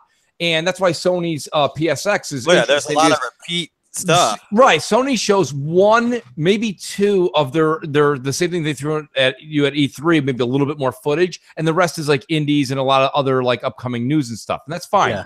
So is Phil going to start doing that? I thought that's just all this whole like what was that thing there with Larry Herb that he does once a month now? Xbox Live or Inside Xbox. Xbox. That's kind of like what their thing is now. So leaving Gamescom is not necessarily the right move, because let's be honest, there's 300,000 people that show up to Gamescom. That's as big for Europe as our E3. Is it as big as E3? No, because it doesn't get the media attention, but it is huge for Europe. It is huge. Yeah. So, I mean, if you want to lose your carbon footprint in Europe, you pull out of Gamescom. If you want to keep your name relevant, you've got to go to Gamescom. So I don't know what he meant by that. That was a very you know, I'm going to use the word convoluted, but it was a very, very like cryptid text. A very Phil Spencer. It was a very Phil Spencer kind of text where it was like, you know, just wait till the next text. So I'm like, I don't know what he really meant by that. I just hope they show up to Gamescom. Does that affect me? No, but I think in order for them to be relevant in Germany and these other countries in Europe, they've got to have a presence. And by doing that, you have to have a big booth and show your goods over there. Yeah. You know what? I think that it's, for me personally, Gamescom. Remember that year they did it, 2015, where they did a completely different Gamescom other than, you know, they did a specific E3 and then they did totally different games at Gamescom. Of course, a lot of those games ended up being canceled. But, you know, it's still one of those situations where, A, they tried. I think they need to do something like that if they're going to do it. Or show the same stuff pretty much at Gamescom, maybe one other thing different, and then do something later in the year. Because them doing only one thing in the middle of the year is not cutting it, I don't think. You know, just my opinion. Yeah. I mean, look, Sony gets their gamers hyped multiple times a year, right? That's true. Yeah. And they show the same stuff over and over. Exactly, Foxy. I mean, but still, like, how often? Like, imagine this, right? So the E3 will be even or whatever because they're both at E3. Then Microsoft could probably do something at Gamescom. Sony doesn't. They do stuff on Paris Games Week, which then you got to put up with the Xbox fans being all annoyed. Sony's killing it, man. We need more games. And then the same thing will happen when they do PSX. Man, look at Sony. They're killing it. Look, the real problem is that yeah, it's true that Sony does a lot of repeats with those multiple shows, but it keeps people hyped for the games, and it keeps those games at the forefront of people's thoughts, right? Like, I mean, that's the thing. It keeps people's hopes for the games coming out. You mean radio silence on Crackdown 3 and your other games isn't exactly a good idea? Oh, like, hey, Phil, what do you think about Crackdown 3, Phil? Is it still coming, or we're going to get some information about it? Yep. Jesus Christ. Stack the stables full of fucking hay tonight or what? Because a lot of Sony pony trolls in there. Jesus. Hey, LMNOP says PSX is like an art show. I didn't like this last PSX style. That was bad. That was kind of boring. I like it before Microsoft's Gamescom, to be honest with you. Yeah, basically. But there was no controls. Mm-hmm. Yeah, but I do remember people. So they win. Oh damn, that's messed up. Anyway, I don't know him. Just here for the free snacks, people. Just here for the snacks. No, but I know a lot of people who are still waiting for Final Fantasy was 7, and they announced that at PSX. Was it Ace Combat as well? What was another game? There's another one they announced, and people are like, "Hey, what happened to that game?" Wow. Shenmue 3. I thought that was at E3. But yeah, I mean, there's still titles that we're all waiting for regardless. And obviously they showed off Last of Us 2, which we're all like, yeah, that's not coming for a couple years, but that's pretty cool though. I do agree with you on the fact that yeah, they should show a little bit something different on the Gamescom stuff. But I'm just looking forward to whatever they got right now. And if they still have some extra stuff in their pocket that they don't have like ready to show yet, just because it's not confirmed yet, then okay, that's fine. You can wait for it Gamescom or even have their own show. I know a lot of people have been wanting to have Xbox with their own show, but yeah, I'm guessing that's going to be over at LA anyway, so it's not like I could make it. So maybe do one somewhere else, Microsoft. That would be nice. Oh, that would be nice. I think it'd be East nice Coast just to keep your fans happy. Yes. Hopefully they do bring some more stuff over here. I hope so. And one thing that I hope probably doesn't come over here is Radical Heights. Cliffy B's. Great segue. Great segue. I know, right? He was actually Mikey Barrow kind of burned him on Twitter. Because he has some sass. Yeah, he did. He was like, Cliffy B was like, "Hey, we'd like it on Xbox," and Mikey Barrow was like, "What did you say, Mike?" I'm not sure if you remember your tweet. Something about little, even kids can get their games published on Xbox, right? Something along those lines. So, I thought that was kind of funny. And for me personally, I don't think that this is a game that even should be on the. It's not gonna go anywhere, anyways. It's another pop out the gate. Come on. Yeah, I mean, again, it's just a copy of of these games nowadays, right? Copy of a copy. It is. It's a copy of a copy, and so I'm not really interested in it. And I hope that the Microsoft kind of passes on. Are you back yet, Mooch? Yeah, I'm here. Oh, because I've been talking and like I'm waiting for you to know. What do you think about this game, Mooch? I thought you said Mike. I thought you were talking. I thought you were trying to pull out the inner Ibarra out of Noof. I didn't know. I could have. Kinda, yeah. Noof wasn't quick enough on the draw for that. So he's in the toilet. So all right. So when Noof's off, I'll know it's my turn to chime in. No problem. Yeah. Just taking that note now. When anybody's taking a break, Mooch, go for it. No. What do I think about Radical Heights? Is I think. Listen, I've said this a couple of times. I'll say it again. This is a copy of a copy. Fortnite just happened to hit pay dirt. They threw their spike in the middle of the yard and they hit oil. They took what PUBG was doing.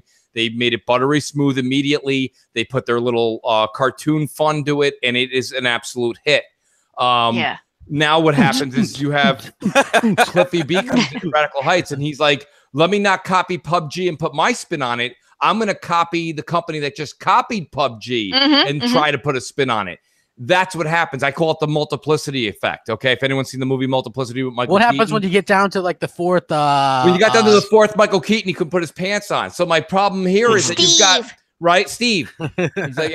He's like, it's my whole thing behind me is that at this point, people are looking at Radical Heights and they're saying, "Come on, Cliff. First of all, you're an award-winning developer. Okay, we know your talent. This is you just trying to make a quick buck." They turned it around in 5 months. And then I think the line that came out, and don't quote me, but the line from Key Boss Studios was, this is something the team has really been striving to do. Wait, you've been striving and really wanting to do this for 5 months? Yeah. What a lifelong dream. So glad to see you accomplished that. Yeah, so they accomplished that. They put it out there, and I watched IGN did a 20-minute Let's Play the day that they released it on Steam, and it's in preview, right? So I'm not going to attack a game because it's in preview. I defended PUBG for what it was worth. It's in early access. It's in preview. I get that. However, wow, this is really bare bones. All 5 people playing it are probably enjoying it. Right. And I mean, I had done some reading on it and people said this was going to be a huge bust. And what happened was it had a really good first weekend and then it immediately tanked on Monday. It was like a bad stock option. Well, it had a really good first weekend because it released for free in preview on Steam. Every game it releases for free on Steam has a really good first weekend. Like seriously, you can release anything on there. It's a free game, right? Yeah. Yeah, I think it's just everything has a good first weekend when it releases on Steam and it's free because everybody goes and downloads it. Right.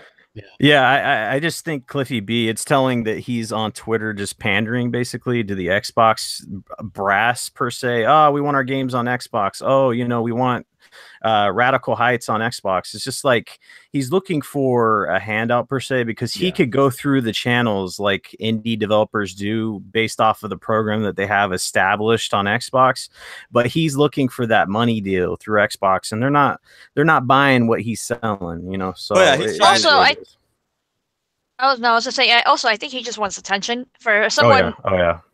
Yeah, he's trying to get. Be like, hey, yeah, I want that game. Put it on here. So, but yeah, he's trying to get all the Xbox fans to get up in arms and be like, why aren't you letting putting this game out? just like he tried to do with Lawbreakers. Yeah, he was like, we're putting it on PlayStation, and like he would start crap with Xbox fans, right? Yeah. To try to get them to kind of sit there and complain and get it on Xbox. But hey, at the end of the day, we know how that worked out. Probably best for us.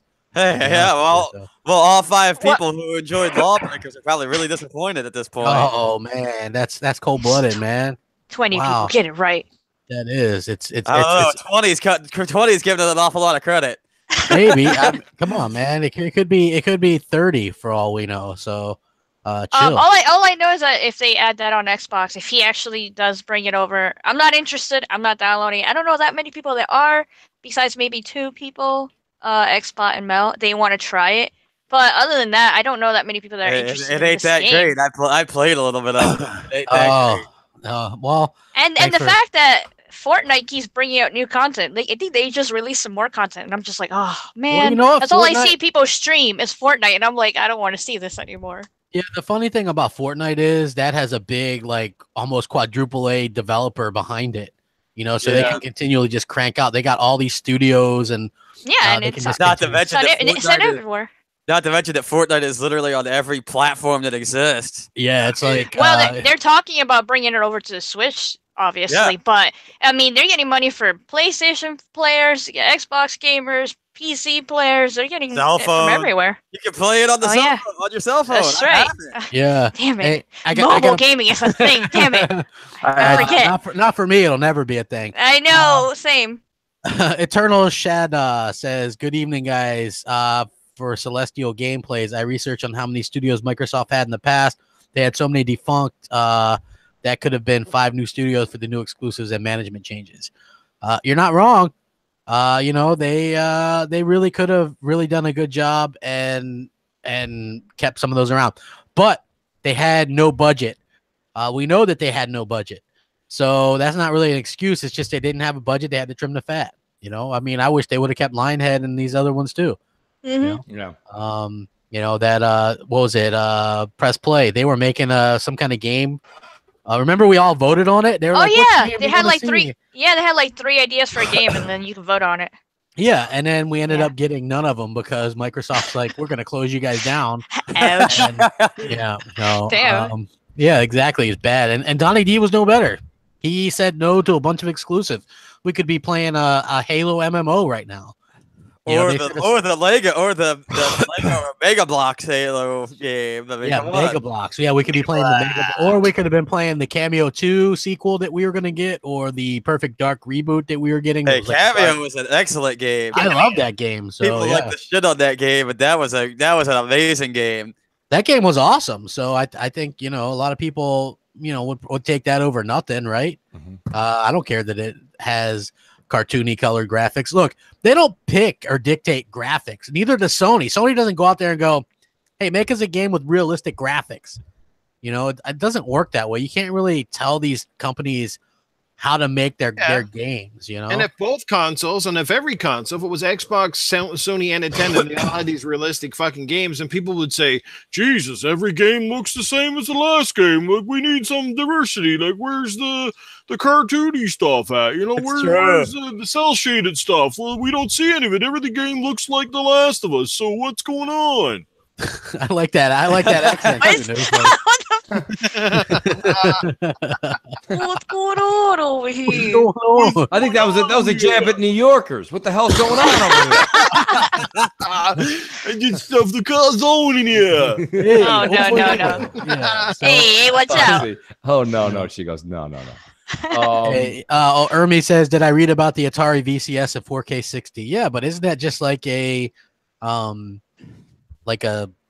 what the hell is that thing, Hellhammer? Isn't it just like a? I mean, it's basically just a Linux box with some games slapped on there. I mean, I don't think that's anything to worry about. That's for a completely different subset of people than your average everyday gamer that's playing. That's like an Ouya, right? Xbox. I mean, yeah. I mean, basically, it's gonna be like a super, like a turbocharged Ouya, basically. I mean, exactly. I might pick one up just for the hell of it because I think it's gonna be a good mod scene for it. Oh shit, Jay's gonna get it. Jay! Oh, J-Dub isn't allowed to get another console. He's not allowed. No, Maybe he saw the Ouya. Maybe. I mean, that would so, did you guys hear Capcom listed their games they're bringing to E3 and an action-adventure game they're bringing to Xbox One? This could possibly be exclusive. It could possibly be a Dead Rising game. What do you? Please no, please no. Yeah, Dead Rising's kind of fallen off for me at this point. What if it went back to the Dead Rising 3 type formula? Because that to me was a little bit better. Actually, they were working on that. We talked about it last year or sometime that they were working on Dead Rising, that it goes back to the same features that they had in the original game. I would hope it would be a new IP or something different. To be honest. Yeah, but it's Dead Rising because Capcom Vancouver said they're doubling down on that franchise.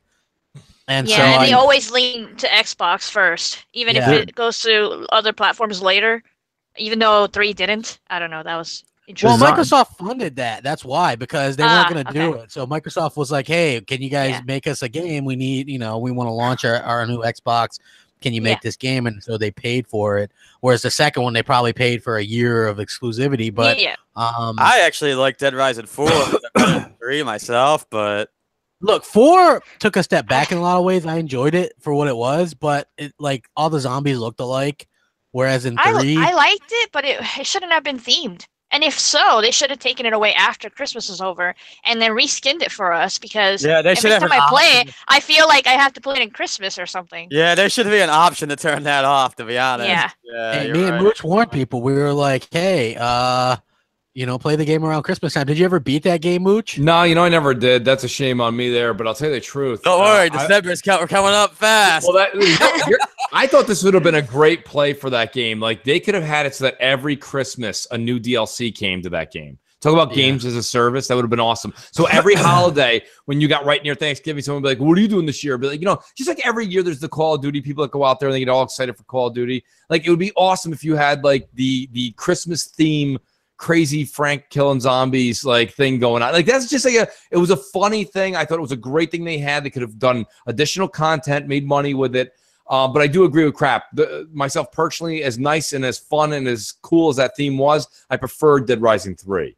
I like the nitty grittiness of this. I like the zombie world to be a little bit more nitty gritty and less cartoony. See, I like the cartooniness of it, so that's why I think I like that a little bit better. I think I'll only buy a new Dead Rising if it's an unfinished battle royale game. Oh no! Oh no! Nice. Yes. Yeah. I'm not touching battle royale games. Yeah. I don't mind battle royale games, but I mean, it's I think it is going to get to a point where it's going to get a little bit old. So, let's see. God of War director, this kind of came out and then he kind of rebuffed on it a bit, said that they have plans for 5 sequels. That's a lot of games. Yeah, he said that's anybody plans that far out. Yeah, he came back and said that's kind of like speculation or whatever. So, Eternal Shadow says I'd rather replace Dead Rising to Dino Crisis. I don't know if Dino Crisis is a big a name anymore, though. I don't maybe, but I think that'd be cool. Dino Crisis wasn't a huge name even when it came out. Right? That was sort of a cult hit. Yeah. Yeah, but it's a big name with people that remember what it is to the current. Oh, yeah. Most people are like, what the hell is that? Is this like kind of sequel to Jurassic Park? What is it? I thought the first Dino Crisis was better than those early Resident Evil games, honestly. Yeah, exactly. So I think that it's I don't know, like Mooch, what do you think about this? Planning stuff out a little bit too far or what? What, for Dead Rising? No, for God of War. Oh, that's ridiculous. I mean, I'm reading the chat and kind of talking to people, but like, in all honesty, he came out and said that. I mean, listen, if we're gonna sit here and listen to everything that Xbox has said, the brass and this and that, and they're like how difficult it is and how this and that, and year to year you never know, and blah blah blah. Like Corey Barlow coming out and saying, I'm going to make 5 more of these. First of all, that's good for the fans to listen to. That's good. Does that mean you're getting 5 more? No way. Not in this business. I told you, this is the most upside down business I've ever looked into in my life. I've never seen any business like the gaming business. You know, like people are like, there's no business like show business. Hold that thought, buddy. Not really. You should check out this business. So you really have no idea what you're going to get. It took 5 years to get this God of War. So by the time the 5th one comes out, we'll be dead. So it doesn't really matter, right? Does it really matter if he's making 5? Let's worry about the next one. Not only that, right? I'm going to throw out here and play the devil's advocate. So people probably got excited. They're like 5 more. But then on the other hand, people are like, oh my God, there's another Forza game or there's another this game. They're milking the franchise. Well, I mean, yeah, like, I brought that up. Kids, it'll be Grandpa War. Hey, Grandpa. Go fetch my cane, boy. No. It would be his son, so it would be Boy of War, obviously. Yeah, you know what? I kind of brought this up. Like, I'm all for it. Like, I buy PlayStation for those types of games. You know, for God of War, for Uncharted, and stuff like that. Boys. So, yeah, exactly. I must have played my PlayStation this year twice. Yeah, I mean, that's on par for the course for you. But I think that, you know, we're gonna get, obviously this thing's a huge success. We'll get another sequel, right? Oh, I plan on playing through God of War here. Eventually. Yeah, I mean, you know what? Like, I hope that they bring it out, and it won't take as long. The next one won't take 5 years because they already have some, like, a template built. Oh yeah, and not only that, the hype. And an engine. He's going with the hype right now. So obviously he said that he's super excited because the game is doing so well and is being so well received. So he was on that hype level when he probably said that. He didn't mean it, but that's probably what he hopes for the future. So of course they're gonna give him more money. He already has that template, like you guys mentioned, ready to go. So they're gonna do the next one quicker and better or whatever. But I don't think we're gonna get 5 because eventually people do get bored. Next thing you know, they're gonna put them on the Vitas and the future PSPs or whatever, and people are just gonna stop playing them after a while because that's what happened with the first one. You think they're gonna make another Vita or PSP? I don't know if they're gonna. No, I was just saying as a joke because last time they put them on the PSP and Vita. But who knows? They're gonna do one for VR. Let's just say that because you know that's another. Yeah, I don't think they want to challenge Nintendo in that court again. Yeah, well, I can remember everybody saying, they got smacked twice. The Vita was gonna really smack the 3DS around because it was so much more powerful, and then well, that's because people don't know gaming history. Nintendo has been smacking down other handheld games that were more powerful than it since 1989. Yeah. I agree 100%. I think it's going to be great. And I think that Microsoft, you know what, Microsoft could learn a lot from the Nintendo/Sony kind of back and forth, in my opinion. But, you know, I'll take more sequels anytime they can. Sony also announced that they've sold almost 80 million PS4s. Mooch, how do you feel about that, Mooch? That's got to make you feel all warm and fuzzy, right? Well, the hardware sales are slowing down. We knew this would happen eventually. That was the report that came out as well. They're doing well, but they're all slowing down now. That makes sense. You know, because let's be honest, we're all kind of sitting on the edge of knowing next generation is going to start, or you guys can kind of define next generation however you see it fit, being whether it be forward and backward compatible with the Xbox or maybe just only backward compatible with the PS5. So I don't know. What do I think about that? I think that they're gonna, you know, they're topped out at this point. We're probably gonna hit 100 million by the end, and that's the striving point. The same way Peter Moore said the first to 10 million wins. You know, once you get there, the next hurdle is to hit 100 million. So Sony's gonna do that. Microsoft's not. And the question is, well, I mean, you know, they can still catch up. We don't know. Yeah, right. So, I mean, you know, the thing about it is like now the question is now you want to see what kind of fight Microsoft has.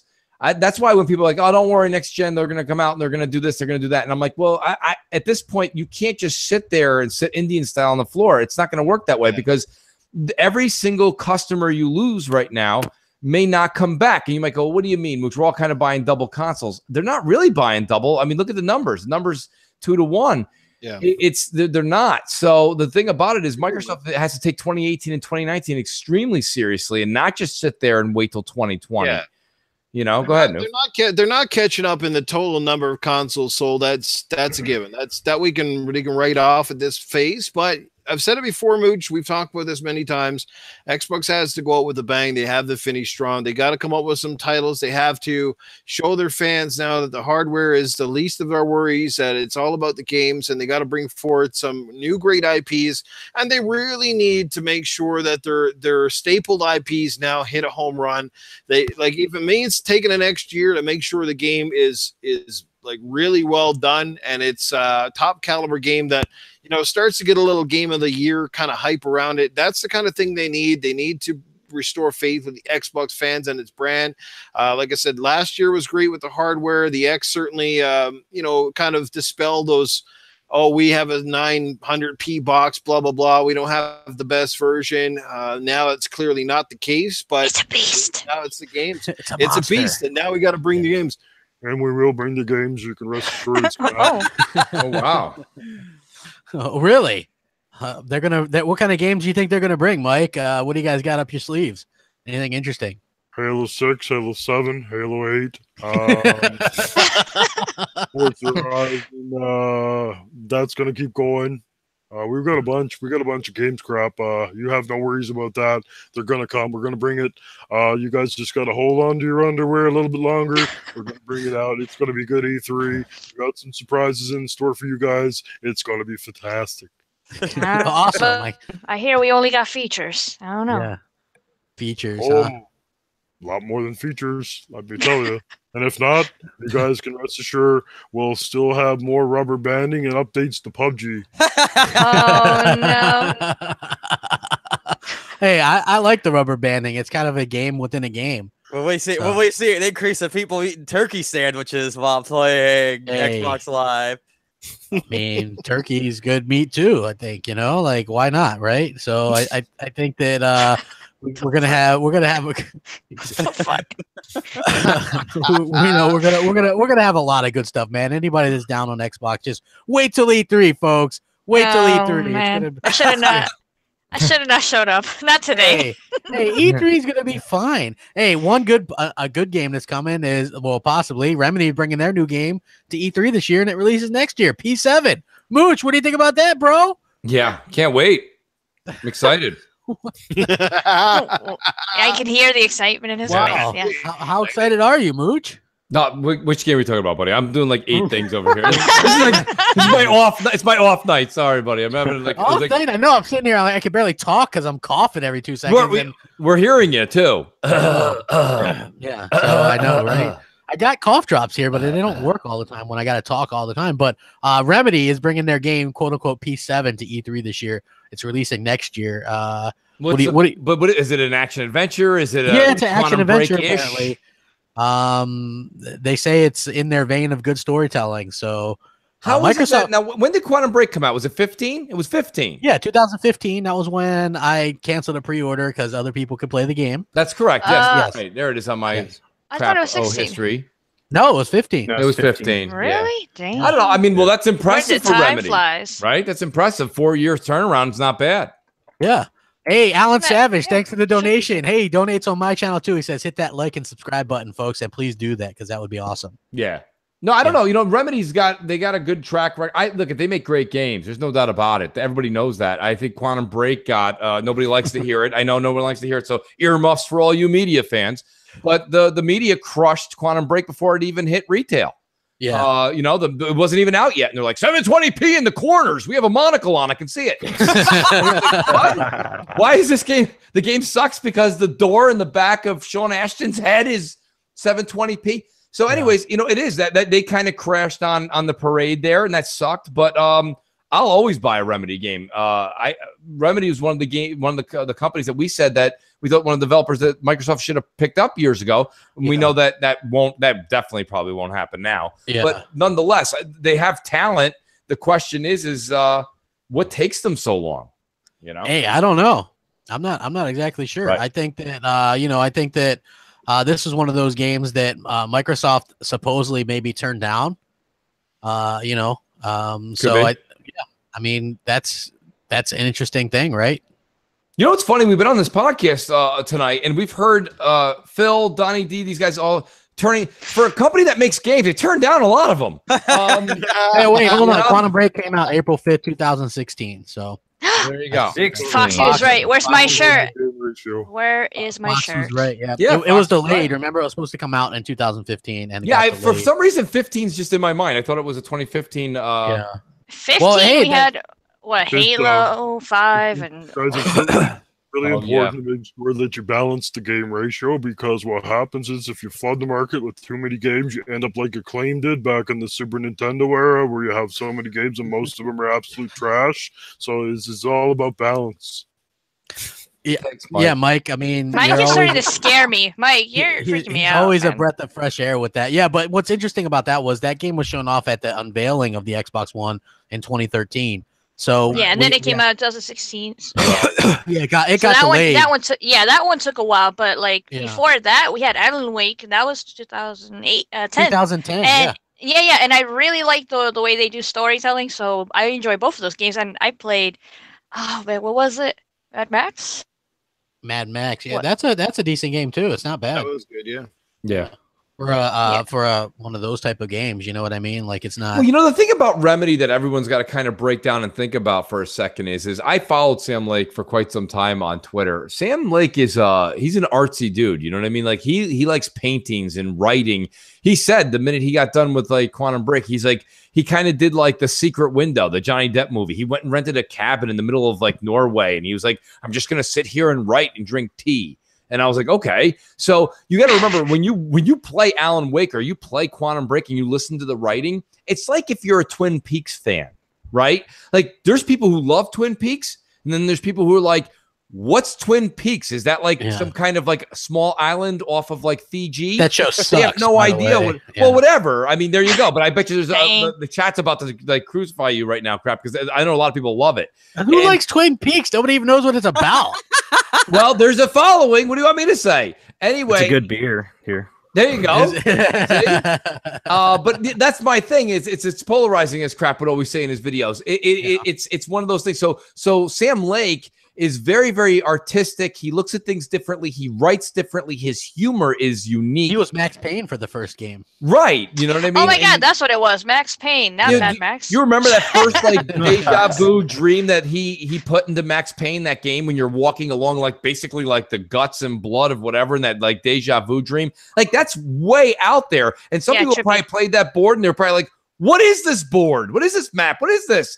That's Sam Lake, folks. So like a lot of people don't really get him. And I think sometimes that's what makes like when people say there's a lot of people that don't criticize Alan Wake. There's just a lot of people that don't know what Alan Wake is. And that's the same. That's why I made the reference with Twin Peaks is there's people who love it, who've experienced it. And there's people who generally go, what's that? So that's the thing. And with Quantum Break, it went a little bit more mainstream. You know, they had like Littlefinger in there and they had Iceman. They brought some like big names to attract you as far as the movie roles go. That's what they want to be called too. Iceman, Littlefinger. Well, that's how the public knows them, right? So it is what it is. But I mean, that's why I think Quantum, that combined Sam Lake's like perception on gaming combined with the media's just negativity, Quantum Break really had almost no chance out the start. And I'll tell you something, that's a great game. That's a great game. It is a great game. It's just, you know what, a lot of the negativity, like you said, was the 720p stuff, as well as not everybody was into the TV show in between. That's a shame. But I am looking forward to what else they have next. I know a lot of people will, either if they don't like it, they're just going to be like, oh, they should have done Alan Wake 2 or Quantum Break 2 and blah blah blah, but it is what it is. The thing is I'm not sure Phil was such a fan of Alan Wake. So it's not about what you want, Phil. I know, right? Like I think that it would be smart. Like that was I love that game. I don't think Hellheimer's ever played it. What? I haven't played it. Yeah, but that was such a good game. The survival horror genre of games, though, they traditionally does anybody know what's the largest selling survival horror style genre game? Maybe Resident Evil 7. Like those games traditionally don't light the fucking world on fire. Doesn't matter how much promotion or what they're like, they just generally don't. They appeal to a much smaller audience. You know, and I think that's where Alan Wake fit in. It was like a great story, great narrative, but again, it's It's a game that overall, well, I personally liked it. Like you said, Crap, you liked it. I thought Alan Wake was fantastic. Yeah. Again, it doesn't have that mass market appeal. Like that's the thing about Spider-Man. You get Spider-Man, Insomniac's going to have a hit on their hand no matter if the game is junk because it's Spider-Man. But I think it's going to be great regardless. But you see what I'm saying? Yeah, well, you can't call it junk because it's going to be great game of the century. Yeah, I mean, it might even dethrone. It might even dethrone God of War, right, Mooch? Yeah, I think Spider-Man's actually going to get a piggyback from God of War right to the finish line of greatest game ever. Oh my god! Game of the. What did you still say earlier, Mooch? Game of the life or game of our lifetime? Game of our lifetime. Yeah. Game of our lifetime. I still. There's still a couple of great people on Twitter there. I mean, it is comical. Somebody should make like a paste like of all the like. What did you think? It was great. It was excellent. Fantastic. It was wonderful. It was just amazing. It was the best time I've ever had. It was better than the time I graduated college. I mean, it just keeps going on. Everyone has got it beating everything in life. Everything in life. It doesn't matter what is said. Yeah. God of War. Like when you run a poll, what did you think of God of War? Great, fantastic. Yeah. The best game ever. Amazing. Yeah, amazing. Yeah. Like those are the only choices you're allowed. So, and it is a great game, by the way. It is actually, to be honest with you, I will say this. Let me just fall in line, and I don't like to fall in line. I'm enjoying it. I'm enjoying it thoroughly. I really am. I am. It is a great game. I don't know if I'd stand on a soapbox and light a match, but you know, it's a really good game. Yeah, it is. Yeah. It's fantastic. Spider-Man's gonna be great too. It's awesome. It's badass. Yeah, I mean, it's amazing. Exactly. Foxy, that's what you think about it too? I couldn't sleep. You couldn't sleep because you're so excited by it? Yeah, it was amazing. Yeah.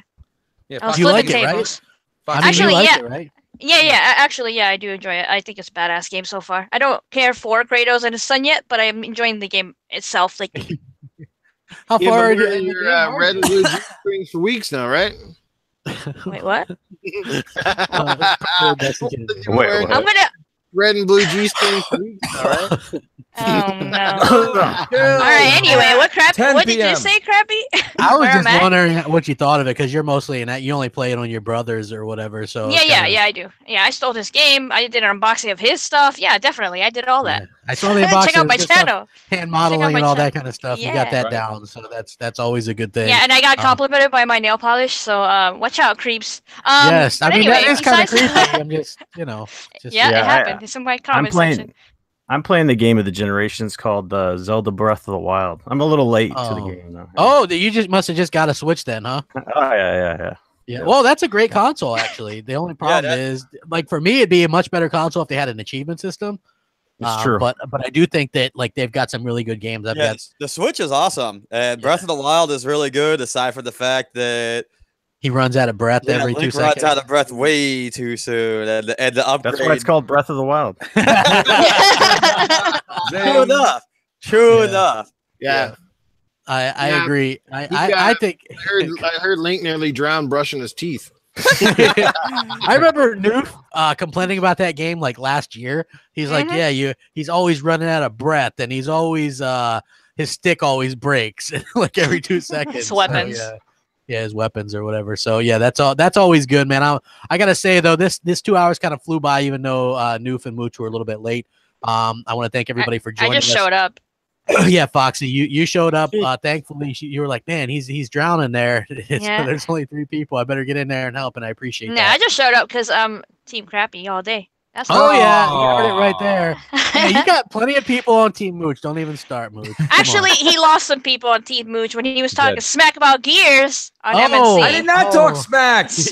You were like Gears has got to change. They got to do this. I said, it can use. Listen, I got news for you. The minute everybody makes the same dish every time, don't you say just throw a little more pepper on that? Can I get a little something? If I hear a person one more time say something about my DB bots, I'm gonna kick somebody's ass. Leave my bots alone. To change it. You know what the funny part is, Fox? Everybody's like, they got to change it, and then they do change it with DB bots, and people are like, no, not that change. Not that change. Not that way. Yeah, some other kind of change. So with that, Mooch, what do you got going on this week, brother? We've got Crossfire Friday night, 7 o'clock Eastern time, and then we do have a great MNC mornings, 11 o'clock. I think it'll be on Crap's channel this week. Yeah, so we got MNC morning. It's going to be Mooch good. weekend. Yes, sir. Yeah, it's going to be great. Hellhammer, what do you got going on? Not too much. I'll be back on here next week. Otherwise, you can find me on Twitter at XXHellhammer or on Xbox Live, XX Space Hellhammer. Or you can find me on PlayStation 4 to save the save gamer tag. But yeah, like twice a year. Yeah. Oh. I occasionally log in. Sometimes I log in just to make sure that the fans don't get too dusty, you know? Yeah, I hear you, man. That's always good. Noob boom boom kaboom. What do you got going on, bro? Boom, boom, kaboom, yeah. Oh, no. Yeah, dig it? Yeah. He just dropped like 2 deuces. Yeah. Just What's going on, popped the Noob? hemorrhoid there, so back to normal. You guys can find me, Noof Nukem _Nukem on PlayStation. And guys, you know where to find me on Xbox Nation each and every Wednesday, even though I'm a little bit late due to my new work schedule. But it's always good to be here. Great cast of characters. Great to have Salty on with us tonight. Foxy as well, joining the crew. Always good to have some new blood and some old familiar faces in here. It was a great show as always. And yes, Macho Man Randy Savage was one of my favorite all-time wrestlers. Yeah, but that's about it for me. I just wanted to point out that the mixing it up with Noof, I'm going to be moving that to Wednesday nights starting next week. So if anybody's been coming out and checking that out, just keep in mind I'll be doing it after Xbox Nation. So just keep that in mind as well. I'm not going to jump on Xbox. So it's going to go from one and into the other. So it's all good. Boom, boom, kaboom. Noof Nukem out. Have a great night. Salty, what do you got going on, bro?